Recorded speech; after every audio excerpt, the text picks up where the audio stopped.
Boa tarde, povo de Deus, boa tarde, família querida, tudo bem? Mais uma devocional SB Fé e hoje nós vamos falar sobre o livro do profeta Miqueias.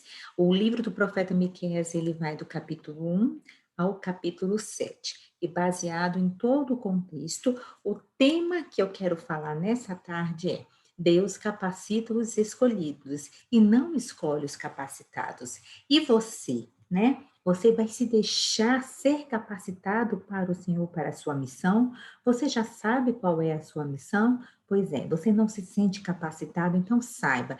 Vamos aprender com o profeta Miqueias que ele, dentro da sua humildade, ele aceitou ser amado de Cristo. Cristo o capacitou e ele seguiu aquilo que Deus o destinara. Amém? Então eu vou compartilhar com vocês aqui a tela para que possamos entender melhor o ministério do profeta Miqueias.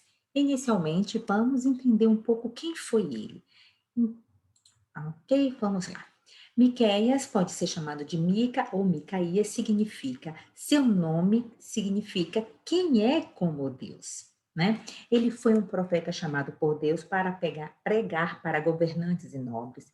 Ele foi um homem simples do campo, um estrangeiro em Jerusalém. Ele é da cidade de Moresete, mais ou menos uns 30 quilômetros de Jerusalém. Ele foi um homem que estava sempre atento às corrupções de Israel, que é o reino norte, e de Judá, que é o reino do sul. Foi um grande narrador, pelas suas escritas deu, né, para ver que ele foi um grande narrador, eloquente e corajoso, e ele tinha autoridade vinda do Senhor para falar. Ele foi um profeta contemporâneo aos profetas Isaías e Oséias. O seu ministério profético ocorreu nos reinados de três reis, o rei Jotão, Acais e Ezequias, aproximadamente 701 a 735 a.C., e ele profetizou nas capitais Samaria e Jerusalém. Vamos falar um pouco agora do seu ministério, né? Ele é um homem simples do interior, mas ele não se deixou intimidar pela sua origem rural. Sempre atento a tudo que estava acontecendo nas grandes capitais, ele recebeu e aceitou o chamado de Deus e seguiu para cumpri-lo. Em seu livro, com apenas 7 capítulos, ele apresentou 3 tipos de sermões diferentes, porém muito enriquecedor, porque ele falou em 3 momentos, em vários momentos, né, mas 3 públicos diferentes, com mensagens diferentes, mas que se complementam. Vamos ver aqui, ó. Inicialmente, nos livros de Miqueias 1 e 2, ele falou sobre o julgamento, a condenação, que é o julgamento de Jerusalém e Samaria, que a cidade estava totalmente corrompida, idólatra, e ele estava ali, né, falando sobre o julgamento e a condenação que iria ocorrer nessas cidades. Depois ele falou sobre restauração e consolação nos livros, nos capítulos 3 ao 5. E ele falou muito sobre o julgamento dos líderes, né, que são os sacerdotes, os governantes, que eles sabiam o bem, mas não praticavam o bem. Eles sabiam os princípios, eles conheciam toda a lei, mas eles não as praticavam. E no capítulo 6 e 7, ele falou sobre o arrependimento, a sentença, porque ele falou da corrupção de Israel e a misericórdia de Deus com o seu advento, com os 2 adventos, as 2 vindas de Jesus para a salvação, né, para nos trazer a salvação e depois para o julgamento final, ok? Então são esses do primeiro ao sétimo, nós temos essas 3 mensagens de formas diferentes, mas que se complementam e você vai ver que faz muito sentido. Cada pregador, ele tem um estilo de pregação. E Miqueias, ele pregava com a autoridade que vinha de Deus, porque ele, como homem simples, ele não falava apenas com a população, com pessoas simples. Ele falou diretamente com os sacerdotes, com príncipes, com os líderes religiosos e civis da época. Então, ele tinha que ter essa autoridade. Ele não se sentiu pequeno, porque ele se sentiu capacitado pelo Senhor para a pregação, para poder falar as profecias, para realmente atender o chamado de Cristo. Vamos entender um pouquinho o contexto da época que Miqueias, né, recebeu esse chamado. Ele iniciou seu ministério no reinado do rei Jotão. Foi uma liderança assim um tanto razoável, não foi aquele um bom líder, mas também não teve tantas iniquidades como o rei Acais. Ele reinou juntamente com o seu pai, o rei Uzias, né? Nos últimos 7 anos, o rei Uzias, como ele estava leproso, então ele ficou reinando assim concomitantemente ao rei Jotão, seu filho, não é? E depois teve o rei Ezequias, que o rei Ezequias foi um bom rei, porém veio o rei Acais, que ele foi um rei muito ímpio. E essas iniquidades do rei Acais é que trouxeram terríveis corrupções espirituais, morais e civis para a cidade, ainda durante os dias de Miqueias. Então isso justifica também porque esse profeta enfatizou tanto em suas pregações contra a corrupção moral espiritual do povo de Deus, né? As suas pregações eram similares às pregações dos profetas Ezequiel e do profeta Jeremias, que falava muito sobre o arrependimento, sobre a invasão, que nesse caso não seria a invasão babilônica, e sim a invasão assíria. Então, as pregações eram muito similares, né? Miqueias, ele não viveu antes, assim, ele viveu anos antes do exílio babilônico, né? Mas o cativeiro assírio aconteceu ainda quando Miqueias estava em vida ainda. Enfim. Miqueias, ele dirigia suas pregações para o reino do norte, porque assim, nós temos o reino do norte formado por Israel, que Israel foi formado por 10 tribos, então assim, era uma nação maior. E tendo a capital, né, de Israel, Samaria. E do outro lado nós temos o reino sul, que é formado por Judá, formado por 2 tribos, a tribo de Benjamim e a tribo de Judá. Então, ele sendo menor, mas tem a capital de Judá era Jerusalém. Então, é por isso que tinha aquele conflito, né? Onde deve se adorar a Deus, né? Em Samaria ou em Jerusalém? Isso a gente vê lá no Novo Testamento, até quando Jesus viu, né, conversou no poço com a mulher samaritana, e aí ela fez essa pergunta e Jesus falou, né? Que nós podemos adorar ao nosso Deus aonde nós estivermos, não é? Porque havia esse conflito aí, porque houve essa divisão do reino norte ao reino e o reino sul. Os profetas Oséias e Amós, eles profetizaram para o reino do norte. Mas Miqueias, assim, com essa autoridade que recebida do Senhor, ele profetizou nos 2 reinos, no norte e no sul. E ele tinha, ele precisava seguir seu chamado, né? Ele tinha mensagem diferente para cada reino.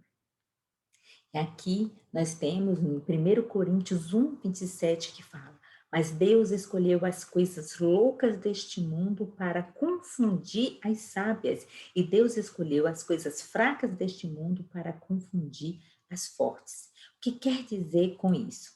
Porque as escolhas do Senhor nem sempre são as nossas escolhas, porque nós temos o olhar humano, mas o Senhor sonda os corações, e quando o Senhor percebe que aquele coração, ele vem ao encontro do seu plano para aquela pessoa, para aquela nação, Deus vai e capacita aquela pessoa. Mas tudo depende realmente do coração. Ter um coração obediente, humilde, um coração grato e entregue ao Senhor. E é por isso que Deus capacitou o profeta Miqueias, homem simples do campo, para estar profetizando nas 2 nações e tanto para o povo quanto para os grandes líderes da época.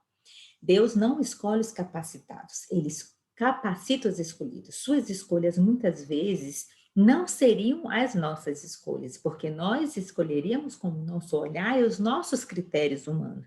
E Deus vê muito mais do que o que nós possamos ver. Vamos ter como um exemplo o rei Davi. O rei Davi era o menor da sua casa e ele foi escolhido pelo Senhor, foi ungido pelo profeta Samuel e ele venceu o Golias e foi um grande rei. Paulo de Tarso, né? Ele era o Saulo, foi convertido pelo Senhor, né? Se tornou Paulo, um homem sábio, com educação teológica. Só que depois de sua conversão, Deus o colocou para pregar para gentios e pagãos, né? As pessoas simples, pregava ali na prisão, ele escrevia cartas, ele não estava lá no sinédrio pregando para os sacerdotes, né?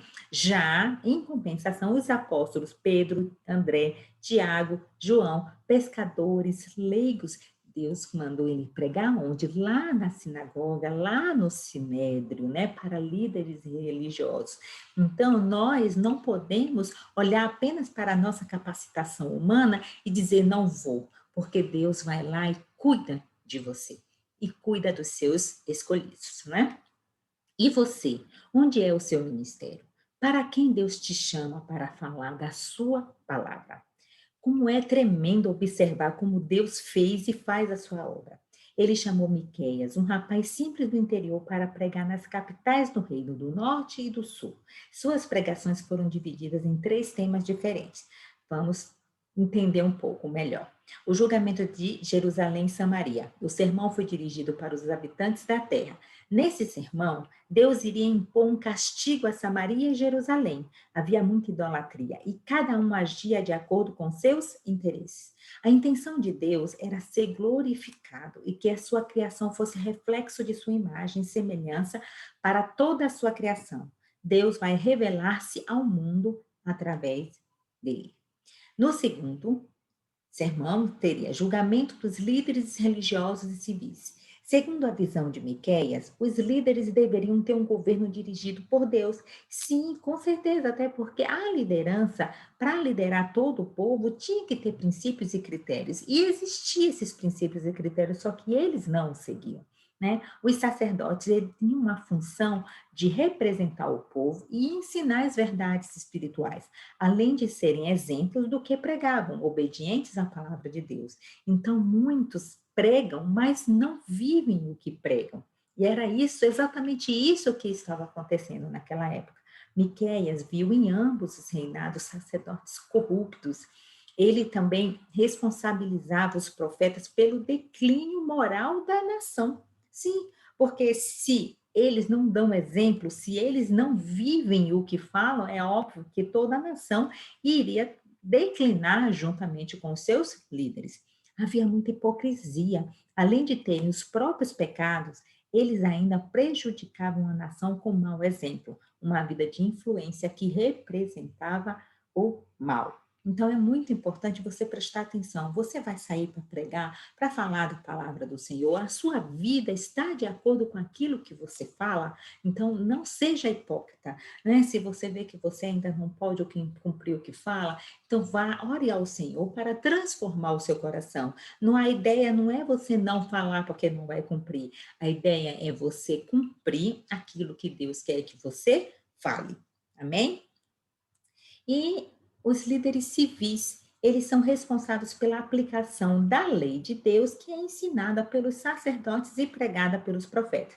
Então, os profetas pregam a palavra do Senhor, os sacerdotes conhecem a lei e os líderes civis, conhecedor de tudo isso, deveriam que aplicar essa lei. Mas não estava acontecendo nada disso e o profeta Miqueias foi ali falar com todos eles com autoridade e mostrar a nós por que que vocês não seguem a palavra do Senhor, né? Vocês que são chefes de Jacó, governantes da nação de Israel, vocês deveriam conhecer a justiça, mas vocês odeiam o bem e amam o mal. É falar com muita eloquência e muita autoridade, né?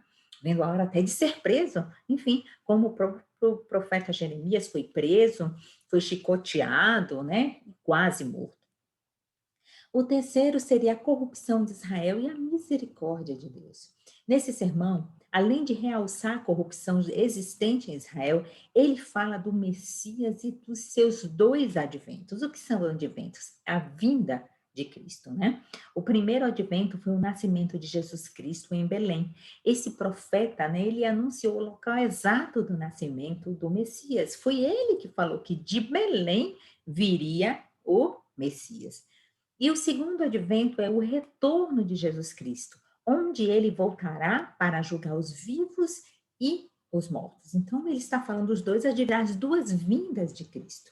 No primeiro advento, temos a misericórdia de Deus, que é manifestada pela vinda do seu Filho, que veio trazer o quê? A nossa salvação, né? Deixou também o seu Espírito Santo como consolador, como convencedor dos nossos pecados, né? Mas já no seu retorno, no segundo advento, Jesus não será mais humilhado e nem dará a sua face, ele virá para buscar a sua igreja. E nesse período do primeiro advento ao segundo advento, o que é que Jesus Cristo está fazendo? Preparando a sua igreja para a sua volta. Aí nós temos hoje uma pergunta muito importante. Você pertence à Igreja de Cristo? Você tem certeza da sua salvação? Você já aceitou a Cristo como Senhor e Salvador da sua vida? Você já está divulgando a palavra de Deus, como tem feito o profeta Miqueias, que não se intimidou diante da sua pequenez aos olhos humanos? Né? Miqueias foi lá, pregou. Se ele olhasse para a sua pequenez como um homem simples do campo e do interior, ele não se mexeria, né? Mas ele não se deixou abater por causa disso. Pelo contrário, ele, com a autoridade do Senhor, seguiu em frente. E você, como está? Seguindo em frente também?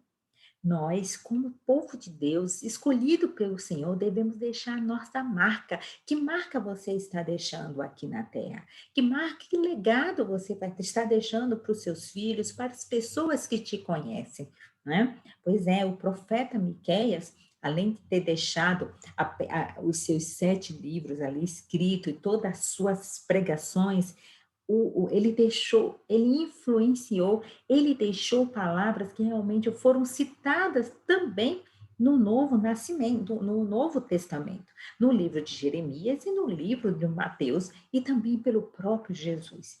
Por exemplo, no livramento de Jeremias, lá em Miqueias 3:12, né, Jeremias foi salvo pela profecia de Miqueias. E aí nós podemos ler lá em Jeremias 26:18 e 19.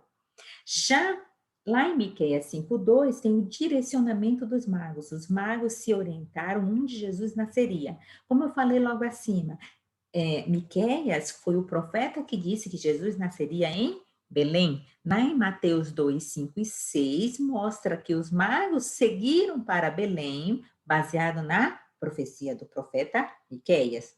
E a dissensão de família, lá em Miqueias 7:6 ele fala, né, ele fala sobre a distinção que vai haver entre família, e Jesus usa esse versículo lá em Mateus 10:35-36, quando ele estava escolhendo os seus discípulos, ele mencionou isso, né? O livro de Miqueias foi realmente muito importante e influenciou.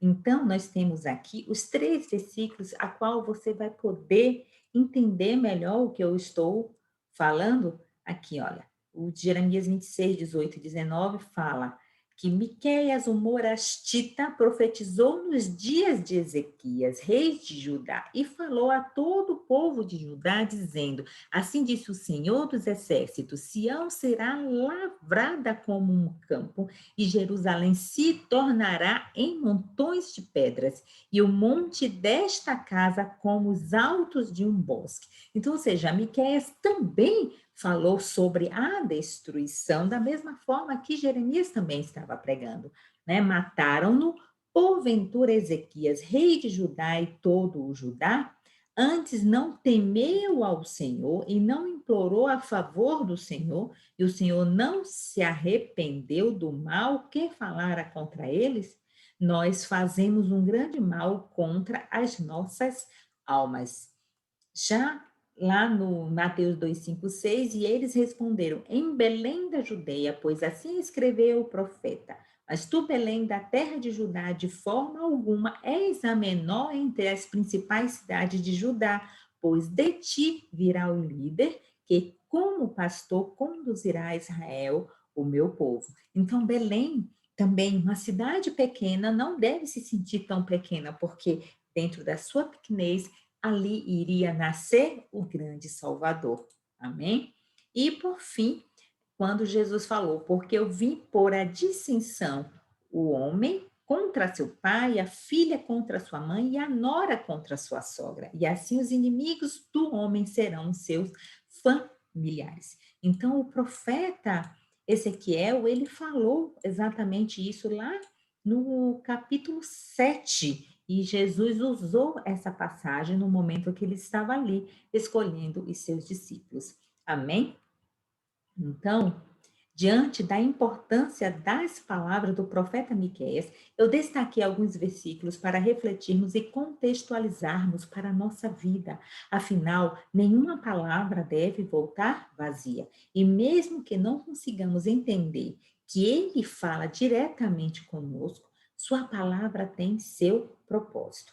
Qual é o propósito da palavra do Senhor? Abrir os nossos olhos espirituais para enxergarmos onde devemos mudar, nos direcionar ao caminho para nos encontrarmos com Jesus e, por fim, nos alertar para a sua volta, para que seguremos firmes em nossa salvação. Então, essas são as 3 mensagens principais para as nossas vidas. Amém?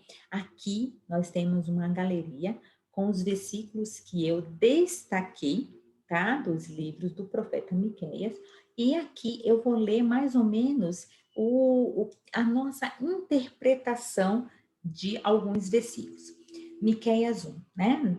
Nesse primeiro livro. Miqueias teve uma visão sobre as iniquidades de Jerusalém e Samaria e aceitou o chamado de Deus para falar Samaria e Jerusalém. Já no livro 2, tem vários contextos, mas eu destaquei esse versículo que fala: mesmo diante de tantas iniquidades, Deus sabe que a sua igreja estará separada para o dia da volta de Cristo. Ele reunirá os remanescentes de Israel para levá-lo consigo para a eternidade. Então, Deus realmente levanta profetas porque ele sabe que ali tem pessoas, sabe? Pessoas que realmente aceitam a Cristo. E Deus não desiste dos seus, e Deus não desiste das suas criaturas. E eles querem que essas pessoas, todas as pessoas, o aceitem como seu Senhor. Lá em Miqueias 3, ao pregar para os líderes, sacerdotes e príncipes, ele adverte que lhes faltarão sabedoria, pois não receberão de Deus nenhum sinal, nem resposta para as suas indagações. Mas Deus não se silenciará para o seu povo que verdadeiramente o segue. Então, aquelas pessoas que não buscam ao Senhor, Deus não vai lhe dar a sabedoria divina, né? Mas aqueles que buscam o Senhor, sim, receberá essa sabedoria. Lá em Miqueias 4, Miqueias chama a igreja de Cristo para subir ao monte e adorar o nosso Deus. Em nosso lar, no seu lar, eu sugiro que você escolha um lugar para consagrar como especial. Sabe aquele seu cantinho de oração, para que você possa ler a Bíblia, se ajoelhar, se for o caso, providencie uma almofada, se ajoelha, fala com o Senhor naquele momento. Escolha esse cantinho para ser o seu altar com Cristo. Amém? Lá em Miqueias 5, ele adverte sobre as ameaças da invasão assíria, né, que é a terra de Nimrod, Nínive, né, a capital da Assíria. Mas Deus dá o livramento quando sua nação o busca. Ele não tem prazer, o Senhor não tem prazer na punição do seu povo, porque Deus é amor, mas também ele é justiça. E se não vivermos seus princípios por amor, as consequências das nossas escolhas nos presenteiam com a dor, né? Então, Deus permite, pois espera que nos arrependamos e voltamos para Ele. Então, se a gente não aceita Cristo por amor, então que seja pela dor, né? Mas não importa, o importante é nós estarmos com Cristo. Já em Miqueias 6, nesse capítulo, há o questionamento sobre as ofertas de sacrifícios com bezerros, azeites e até filhos, né? Como se pudesse comprar o Senhor. Deus não precisa de ofertas que não sejam dadas com alegria ou com intenção de persuadi-lo, né? Porque como eles já eram um povo idólatra, então naquele momento, naquela idolatria, até fazer sacrifício dos seus filhos eles faziam. E aí questionava Miqueias, né? Então, o que Deus quer? várias ovelhas, vários cordeiros, vários azeites, então assim, querendo comprar o Senhor, né? Manter-se na corrupção e querendo agradar o Senhor com suas ofertas e sacrifícios. Mas não é isso que Deus espera. Deus espera um coração humilde, que pratique a justiça e ame a fidelidade. Já no capítulo 7, eu destaquei duas partes importantes. Nessa passagem, onde Miqueias adverte sobre os vizinhos, amigos e familiares, aquilo que eu falei lá de Jesus, né? Que Jesus usou essa passagem quando eles estavam ali escolhendo os seus discípulos.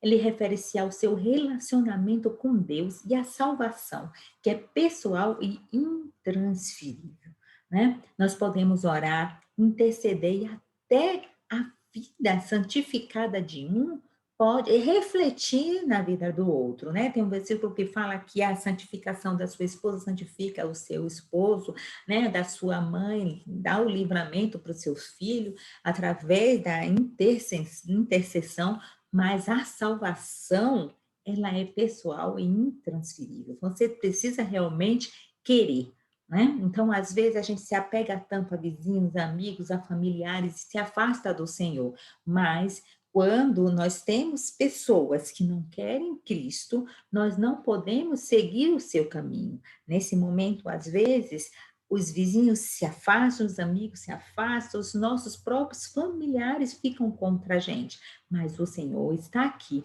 para cuidar de cada coração e da salvação de cada um. Amém? Mas precisamos aceitá-lo com amor. E lá, ainda no capítulo 7, por fim, ele está voltando, ele está falando do segundo advento, da volta de Jesus. Miqueias fala que ele perdoa pecados, né? E nos trouxe a salvação na sua primeira vinda. Mas nesse tempo que Jesus está preparando a sua igreja, ele está preparando para a sua volta, naquele dia que ele voltará como um ladrão, sem avisar o dia e sem avisar a hora. Por isso que nós precisamos estar preparados sempre. Sendo assim, diante de tantos sinais tão evidentes, onde já está tudo preparado para a era do anticristo. Não há mais tempo de brincar de mundo. Chegou o momento de aquietar-se das coisas que o afastam de Deus, porque ele voltará. Aqui, olha, esse daqui é tremendo. Ele está voltando.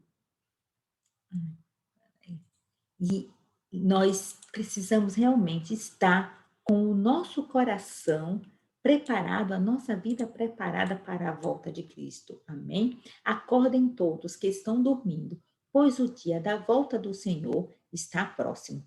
Nós temos aqui, eu postei aqui um vídeo sobre uma parte do último capítulo da novela Apocalipse, que fala sobre o Armagedon, né, que tem a encenação do Armagedon, o julgamento final e a grande vitória da Igreja de Cristo. Eu não vou poder passar aqui para o meu vídeo não ser bloqueado, mas acessem e assistam, é muito emocionante, amém? E aí depois de assistir esse vídeo, aconselho que você ajoelhe, ore e que você possa confessar cada vez mais ao Senhor que só Ele é Deus, amém? Que o Senhor possa te proteger, cuidar de ti, aceite-o como Senhor e Salvador das suas vidas, amém? Que o Senhor esteja convosco, uma boa semana na paz do Senhor.